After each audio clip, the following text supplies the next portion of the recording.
बिस्मिल्लाहिर्रहमानिर्रहीम। अस्सलामुअलैकुम। उम्मीद है कि आप सब लोग खैर खैरियत से होंगे। शोहर की मोहब्बत का ये अमल है जो मैं आप लोगों की खिदमत में अभी पेश करने वाला हूँ। अगर आपके शोहर के नाजायज़ ताल्लुकात हैं, आपको तलाक़ देने वाला है या आपको मारता है, पीटता है या बात बात पर आप पर शक करता है कि आप किसी और से बात करती हैं, या आपका महबूब आपको छोड़ चुका है, या आपके महबूब के ताल्लुकात कहीं और हैं, किसी और औरत की तरफ माइल हो गया है, या आपका शौहर तीसरी औरत की तरफ माइल हो गया है मिसाल के तौर पर, तो आपने सबसे पहले तो काम ये करना है कि अपने शौहर का कपड़े का एक टुकड़ा लेना है, हाथ जितना टुकड़ा हो, मुट्ठी जितना, तो उस टुकड़े के ऊपर सबसे पहले तो आपने या वदूदू का विर्द करना है। और याद रहे कि वो जो कपड़ा है वो पहना हुआ होना चाहिए आपके शौहर का। तो उस टुकड़े के ऊपर सबसे पहले तो आपने 141 मरतबा या वदूदू वाओ दाल वाओदा या वदूदू आपने इसका विर्द करना है। फिर आपने 41 मरतबा सूरत कौसर मुकम्मल पढ़नी है। उसके बाद आपने 7 बार दुरूद पाक। फिर आपने उस कपड़े के ऊपर आपने ये नक्श अदा करना है।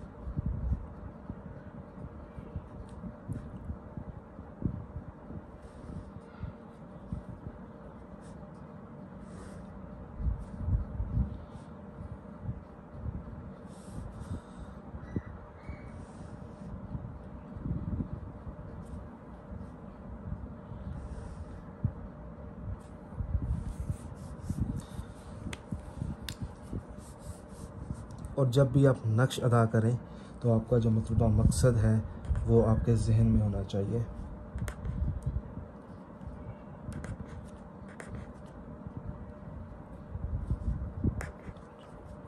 सात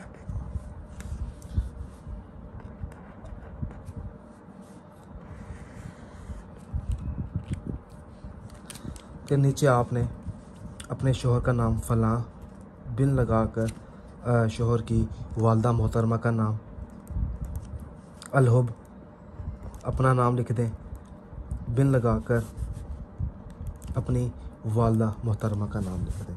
अच्छा, ये जो आपने नक्श है ये वाला,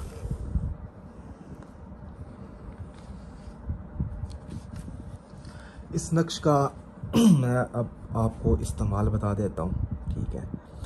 इसका आपने इस्तेमाल एक ही बार करना है, और इस्तेमाल इस तरीके से है कि आपने इसका चिराग बनाकर अपने घर में कहीं रख देना है, चिराग। तो इंशाल्लाह ताला जैसे जैसे चिराग जलेगा तो इस अमल का असर फ़ौरी तौर पर शुरू हो जाएगा।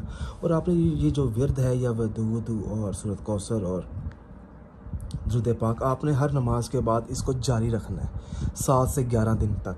इंशाल्लाह ताला 7 से 11 दिनों के अंदर अंदर इस अमल की मदद से आपके शौहर की या आपके महबूब के जो नाजायज़ ताल्लुकात हैं वो भी हमेशा हमेशा के लिए ख़त्म हो जाएंगे। मैं अपना नीचे व्हाट्सअप नंबर लिख देता हूँ, अगर आपको इसकी तस्वीर चाहिए तो आप मुझसे ले सकते हैं।